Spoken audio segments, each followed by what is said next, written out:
Maharashtra Bhushan doctor Shri Nanasaheb तथा नारायण विष्णू धर्माधिकारी यांच्या जन्मदिनानिमित्त आज डोंबिवली व उपनगर परिसरात पद्मश्री व महाराष्ट्र राज्याचे माननीय राज्यपाल यांचेकडून स्वच्छता दूत म्हणून सन्मानित डॉक्टर श्री आप्पासाहेब तथा दत्तात्रय नारायण धर्माधिकारी व डॉक्टर श्री सचिन दादा दत्तात्रय धर्माधिकारी यांच्या मार्गदर्शनाखाली स्वच्छता अभियान संपन्न झाले।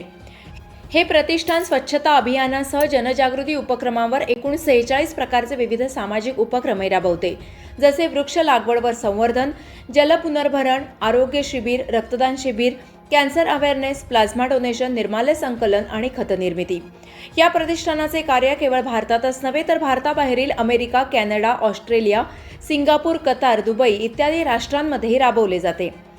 8 ऑक्टोबर 1943 पासून डॉक्टर श्री नानासाहेब यांनी श्री बैठका सुरू केल्या, तेव्हापासून आज तागायत या बैठकीच्या माध्यमातून समाज प्रबोधनाचे कार्य अविरत सुरू आहे।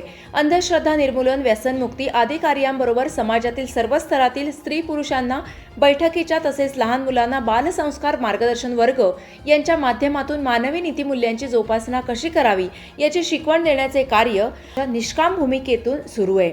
डोंबिवलीमध्ये डॉक्टर नानासाहेब धर्माधिकारी प्रतिष्ठान अंतर्गत स्वच्छता अभियान डोंबिवली पश्चिम व इतर अनेक विविध भागात आज 1 मार्च रोजी डॉक्टर नानासाहेब धर्माधिकारी प्रतिष्ठानच्या हजारोंच्या संख्येने स्त्री सदस्यांनी वेगवेगळ्या ठिकाणी स्वच्छता अभियान मोहीम हाती घेऊन डोंबिवली शहर स्वच्छ साफ केले।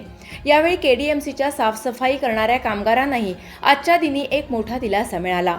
यावेळी डॉक्टर नानासाहेब धर्माधिकारी प्रतिष्ठानच्या प्रत्येक स्त्री सदस्यांनी अगदी मनापासून आणि तळमळीने आपली जबाबदारी पार पाडली। यावेळी 25,500 किलो सुका कचरा, 10,550 किलो ओला कचरा गोळा करण्यात आला। यावेळी 3,647 एकूण स्त्री सदस्य होते।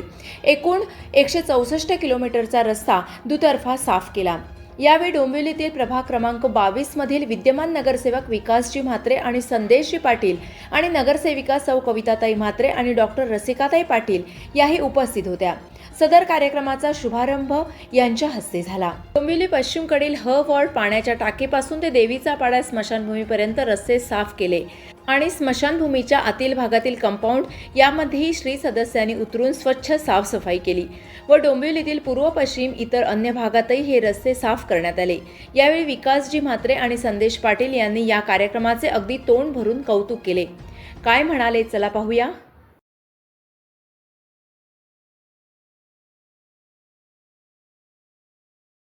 उमेशनगर पाण्याची टाकी या ठिकाणी आहे आणि आज डॉक्टर श्री नानासाहेब धर्माधिकारी प्रतिष्ठान रेवदंडा तालुका अलिबाग जिल्हा रायगड आयोजित यांच्या वतीने आज डोंबिवली पश्चिम येथे आज त्यांचे सर्व सहकारी आहेत, ग्रामस्थ आहेत येथील आणि त्यांनी स्वच्छता अभियानांतर्गत ही मोहीम आज राबवली जात आहे। त्या संदर्भात माझ्यासोबत येथे विद्यमान नगरसेवक आहेत।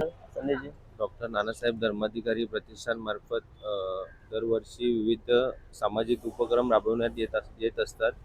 तसं रक्तदान शिबिर असेल, वृक्षरोपण संवर्धन असेल, स्वच्छता मोहीम असेल। आज नानासाहेब धर्माधिकारी यांच्या स्मृतिदिनी स्वच्छता मोहीम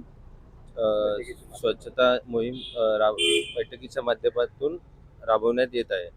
डॉक्टर नानासाहेब धर्माधिकारी यांच्या स्मृतिदिनानिमित्त आज स्वच्छतेचा कार्यक्रम राबवण्यात आलेला आहे आणि यांच्या मार्फत आपले विविध प्रकारचे कार्यक्रम हे होतच असतात। रक्तदान शिबिर म्हणा, वृक्षरोपण, आरोग्य शिबिर देखील होतात, वृक्षरोपण देखील होत असतात। नमस्कार। महाराष्ट्र भूषण डॉक्टर श्री नानासाहेब तथा नारायण विष्णू धर्माधिकारी यांना महाराष्ट्राचे राज्यपाल यांनी स्वच्छता दूत म्हणून संबोधित केलेले आहे। त्यानंतर डॉक्टर श्री नानासाहेब यांनी अनेक राज्यामध्ये सामाजिक उपक्रम केलेले आहेत आणि तेच कार्य डॉक्टर श्री आप्पासाहेब तथा दत्तात्रय धर्माधिकारी तसेच सचिन दादा धर्माधिकारी यांच्या माध्यमातून हे कार्य होत आहे। आज 1 मार्च रोजी डॉक्टर श्री नानासाहेब धर्माधिकारी यांचा स्मृतिदिन असल्यामुळे आज बैठकीच्या माध्यमातून स्वच्छता कार्य हा करत आहेत। आज उपस्थित विद्यमान नगरसेवक श्री संदेश पाटील आणि सौ रसिका पाटील हे नगरसेवक असून आज इथे आले, त्यांचे आम्ही आभार मानतो। आज या उपक्रमासाठी सध्याचे विद्यमान नगरसेवक विकासजी म्हात्रे आणि विकासजी म्हात्रे आणि सौ कविता म्हात्रे या उपस्थित आहेत. काय सांगाल विकासजी? जय सद्गुरू.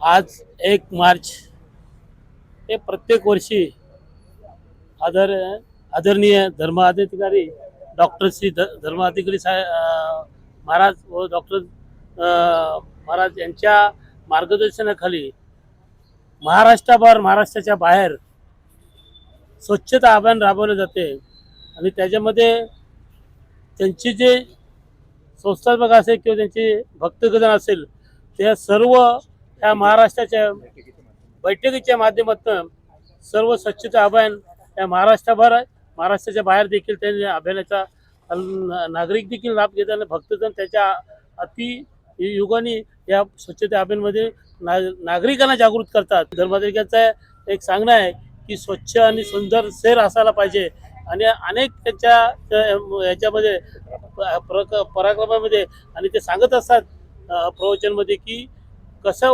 वागावं ह्या दृष्टीने त्यांचे भक्तजन या काही नागरिकांना स्वच्छताच्या मार्गदर्शन आज 1 मार्च रोजी प्रत्येक वर्षी आवर्जून ते कार्यक्रम राबवत असतात. त्याबद्दल जेवढं म्हणावं तेवढं कौतुक